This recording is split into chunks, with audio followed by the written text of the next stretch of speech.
আমি চলচ্চিত্রের মানুষ, চলচ্চিত্র নিয়ে বিজি থাকতে চাই। গল্প যদি ভালো হয় বা কেন্দ্রীয় চরিত্র হয় অবশ্যই করব। 2003 বা 3 বোধ হয় আমি ছবি একটি করেছিলাম। ওই ছবিটিতে আমি পরিচালনা করেছিলাম আর কি। ফিরে দেখার ছবির নাম ছিল আমার রোজিনা ফিল্মস থেকে।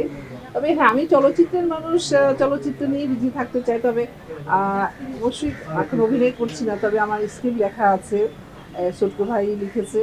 ওটাও বেশ মাঝে মাঝে পড়ি দেখি কতটা আবার অ্যাড করা যায়। হ্যাঁ, আমি ব্যস্ত থাকি অনেক কিছু নিয়ে, আমার সংসার নিয়ে থাকি। মাঝে মাঝে আমি কিছু আপনার রিল বানাই, ফেসবুকে দেই, রান্না করি, ফটোশ্যুট করি। আমি আল্লাহর রহমতে আপনাদের দোয়ায় আমি এগুলো নিয়ে খুব ব্যস্ত থাকি।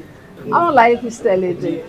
কেমন এনজয় করেন? আমি খুব এনজয় করি। আমার দুটা আপনারা বললে, এই মুহূর্তে বললে হয়তো অনেকে পছন্দ করে না করে, আর ওদেরকে যদি আমি কুকুর বলি তাহলে আমার কাছে খুব কষ্ট হয়।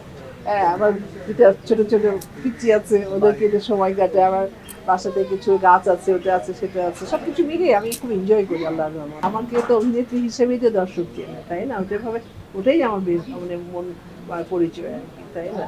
তারপরেও আমি এখন ওইভাবে অভিনয় করতে চাই না, তবে গল্প যদি ভালো হয় বা কেন্দ্রীয় চরিত্র হয় অবশ্যই করব। তবে আমি ছবি ডাইরেকশন দিতে খুব ইন্টারেস্ট।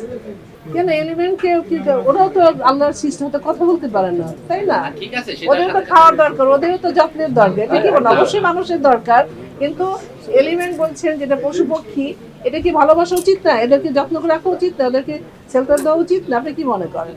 অবশ্যই মানুষের মানে জন্য দরকার, মানুষের জন্য তো মানুষ করছে, এদের জন্য করা দরকার, মানুষের জন্য করা দরকার আমি মনে করি।